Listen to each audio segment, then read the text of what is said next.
निरंतर सेवाधारी। ओम शांति।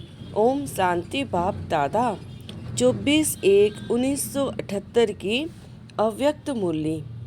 सदा महादानी और वरदानी, निरंतर योगी व निरंतर सेवाधारी बनाने वाले विश्व कल्याणकारी सद्गुरु शिव बाबा बोले, आज बाप दादा हर एक बच्चे के मस्तक बीच चमकता हुआ सितारा कहो या हीरा कहो, देखते हुए हर्षित हो रहे हैं। हर एक की चमक न्यारी और प्यारी थी। इन चमकते हुए सितारों से हर आत्मा की तकदीर की लकीरें स्पष्ट दिखाई देती है। बाप दादा को नाज है, कैसे कैसे बिछड़े हुए बच्चे अपना भाग्य बनाने लिए कितना गुप्त और प्रत्यक्ष पुरुषार्थ कर रहे हैं। बच्चों का नशा और तीव्र पुरुषार्थ देख बाप भी बच्चों पर बलिहार जाते हैं, अर्थात बच्चों के गले का हार बन जाते हैं। जैसे हार सदा गले में पिरोए हुए होता है, वैसे बच्चों के मुख में, नैनों में, बुद्धि में बाप ही समाया हुआ है, अर्थात बाप को अपने गले का हार बनाया है। आज बाप दादा बच्चों के गीत गा रहे थे। आज कौन सा गीत गाया? बच्चों की महिमा का। हर बच्चे का बाप को प्रत्यक्ष करने का उमंग देखा। सिवाय बच्चों के बाप प्रत्यक्ष हो भी नहीं सकता, तो बाप को भी प्रत्यक्ष करने वाले कितने श्रेष्ठ ठहरे। इतना नशा या सेवा की स्मृति सदा रहे। जैसे बाप अविनाशी हैं, आत्मा अविनाशी है, सर्व प्राप्ति संगम युग की अविनाशी है, ऐसे ही स्मृति या नशा भी अविनाशी है। बाबा पूछ रहे हैं, स्मृति या नशा भी अविनाशी है? अंतर नहीं होना चाहिए। अंतर आना अर्थात मंत्र को भूलना। अगर मंत्र याद है तो नशे में अंतर नहीं हो सकता। आज तो बाप दादा मिलने आए हैं। सुनाया तो बहुत है, लेकिन आज सुनाए हुए का स्वरूप देखने आए हैं। स्वरूप में क्या देख रहे हैं? सर्विस बहुत अच्छी की। अनेक अज्ञानी आत्माओं को स्मृति अर्थात जागृता दिलाई। दिल्ली की धरनी ने सर्व ब्राह्मण आत्माओं को हलचल में लाया। अभी क्वेश्चन उठाना है कि यहाँ कौन है और यह कर्तव्य क्या है। जैसे सोए हुए मनुष्य को जगाया जाता है, आँख खोलते थोड़ा सा नींद का नशा होने कारण यह क्वेश्चन करता है, कौन है, क्या है। ऐसे दिल्ली निवासी अज्ञानी आत्माओं को भी क्वेश्चन जरूर उठता है कि यह क्या है, कौन है। सुनने और देखने में अंतर अनुभव किया। सब नज़र ब्राह्मणों को देख इतना जरूर अनुभव करती है कि कमाल है। साधारण कन्याओं माताओं ने गुप्त में ही इतनी सेना तैयार कर ली है।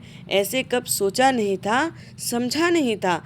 सबकी दिव्य सूरतों ने बाप दादा की मूर्ति का कर्तव्य, बाप दादा की मूर्त को कर्तव्य द्वारा लोगों के सामने प्रत्यक्ष जरूर किया है। अभी सिर्फ हलचल मचाई है। जैसे धरनी में पहले हल चलाते हैं ना, और हल चलाते हुए बीज डाला जाता है, ऐसे अपने भविष्य राजधानी में या अपनी आदि धरनी में हलचल रूपी हल चला।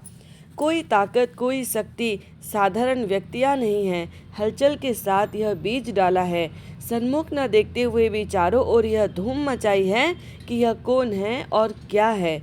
गवर्नमेंट के कानों तक यह आवाज़ पहुंची है। अभी इस बीज को वाणी द्वारा, याद की शक्ति द्वारा फलीभूत करना है। लेकिन अब तक जो किया वो बहुत अच्छा किया। बाप दादा विदेश से आए हुए बच्चों को या भारत से आए हुए बच्चों जिन्होंने भी सेवा में अंगुली दी, अर्थात अपने राज्य का फाउंडेशन डाला, उन्हें देख हर्षित होते हैं। यह कॉन्फ्रेंस ब्राह्मणों की अपनी अपनी राजधानी के अधिकारी बनने का फाउंडेशन स्टोन सेरेमनी थी। इसलिए कोई भी विदेश के सेंटर्स की आत्माएं या भारत में भी कोई जोन रहा नहीं। यह की हुई गुप्त सेवा थोड़े समय में प्रत्यक्ष रूप दिखावेगी। अभी तो गुप्त बेस में अपना फाउंडेशन स्टोन डाला है, अर्थात बीज डाला है। लेकिन समय प्रमाण यही बीज फल के रूप में आप सब देखेंगे। यही दुनिया के लोग आपका आह्वान करेंगे, आजियान करेंगे। सभी की बहुत मेहनत की है क्या? प्रकृति का प्रभाव ज़्यादा हो गया है, इसका फल भी मिल जाएगा। विदेशी आत्माओं को यह भी अनुभव करना बहुत ज़रूरी है कि जैसा मौसम वैसा स्वयं को चला सके, यह भी अनुभव चाहिए। हर एक छोटे बड़े का इस सेवा में महत्व रहा। मेहनत भी अच्छी की है। पहला फाउंडेशन यह क्वेश्चन उठा है, यह अब दोबारा फिर क्वेश्चन का उत्तर मिलेगा। आज बाप दादा यह रूहान कर रहे थे। आगे के लिए भी जैसे निरंतर योगी का वरदान बाप द्वारा प्राप्त हुआ है, वैसे ही निरंतर सेवाधारी, सोते हुए भी सेवा हो, सोते हुए भी कोई देखे तो आपके चेहरे से शांत आनंद के वाइब्रेशन अनुभव करे। इसलिए कहा जाता है कि बड़ी मीठी नींद थी। नींद में भी अंतर होता है। हर संकल्प में, हर कर्म में सदा सर्विस समाई हुई हो, इसको कहा जाता है निरंतर सेवाधारी। बाप और सेवा, जैसे बाप अति प्यारा लगता है, बाप के बिना जीवन नहीं, ऐसे ही सेवा के बिना जीवन नहीं। ऐसे निरंतर योगी और निरंतर सेवादारी सदा विघ्न विनाशक होते हैं। बाप की याद और सेवा, यह डबल लॉक लग जाता है, इसलिए माया आ नहीं सकती। चेक करो कि सदा डबल लॉक रहता है। अगर सिंगल लॉक है तो माया के आने की मार्जिन रह जाती है। इसलिए बार बार अटेंशन दो कि बाप की याद और सेवा में तत्पर है।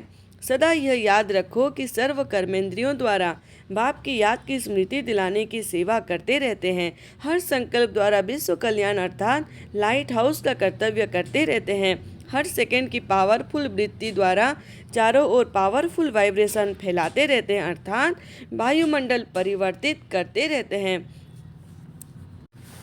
हर कर्म द्वारा आत्मा को कर्मयोगी भव का वरदान देते रहते हैं। हर कदम में स्वयं प्रति पद्मों की कमाई जमा करते जा रहे हैं। तो संकल्प, समय, वृत्ति और कर्म चारों को सेवा प्रति लगाओ। इसको कहा जाता है निरंतर सेवादारी अर्थात सर्विसेबल। अच्छा, जैसे मधुबन में मेला है, वैसे अंत में आत्माओं का मेला भी होने वाला है। मधुबन अच्छा लगता है या विदेश अच्छा लगता है? मधुबन किसको कहा जाता है? जहाँ ब्राह्मणों का संगठन है वह मधुबन है। तो हर एक विदेश के स्थान को मधुबन बनाओ। मधुबन बनाएंगे तो बाप दादा भी आएंगे, क्योंकि बाप का वायदा है कि मधुबन में आना है। तो जहाँ मधुबन वहाँ बाप दादा आगे चलकर बहुत वंडर्स दिखेंगे। अभी जैसे भारत की संख्या बढ़ती जा रही है, वैसे थोड़े समय में विदेश की संख्या बढ़ाओ। जहाँ रहते हो वहाँ चारों ओर आवाज़ फैल जाए, क्वेश्चन उत्पन्न हो कि यह कौन और क्या है। जब ऐसे संगठन तैयार करेंगे तो जहाँ संगठन है वहाँ बाप दादा भी हाजिर नाजिर हैं। वहाँ खुशी होती है या यहाँ आने में खुशी होती? वहाँ खुशी होती है या यहाँ आने की खुशी होती? कितना भी कहो फिर भी बड़ा बड़ा है, छोटा छोटा है, क्योंकि डायरेक्टर साकार तन की जन्मभूमि और कर्मभूमि चरित्र भूमि का विशेष महत्व तो है ही। तब तो भक्ति में भी कुछ नहीं होते हुए स्थान का महत्व है। मूर्ति पुरानी होगी और घर में बहुत अच्छी सुंदर मूर्ति होगी, भक्त फिर भी स्थान का महत्व देते हैं। तो स्थान का महत्व है, लेकिन अपनी फुलवाड़ी को बढ़ाओ, मधुबन जैसा नक्शा बनाओ। जब मिनी मधुबन भी होगा तो सभी को आकर्षण होगी देखने की। अच्छा, बाप दादा वर्तमान सेवा की थैंक्स देते हैं और भविष्य सेवा के लिए फिर स्मृति दिलाते हैं।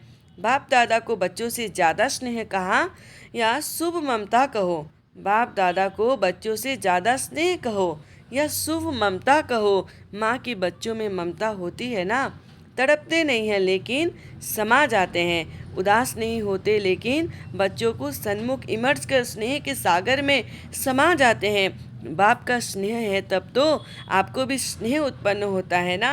स्नेह है तब तो अव्यक्त से भी व्यक्त में आते हैं। ऐसे स्नेह और बंधन में बांधने वाले, स्नेह से बाप को प्रत्यक्ष करने वाले, सेवा द्वारा विश्व के कल्याण अर्थात निमित्त बने हुए सदा महादानी और वरदानी ऐसे निरंतर योगी, निरंतर सेवाधारी बच्चों को बाप दादा का याद प्यार और नमस्ते। हम सब रूहानी बच्चों की रूहानी बाप दादा को बहुत प्यार से याद प्यार, गुड मॉर्निंग, नमस्ते नमस्ते नमस्ते बाबा, शुक्रिया बाबा, शुक्रिया।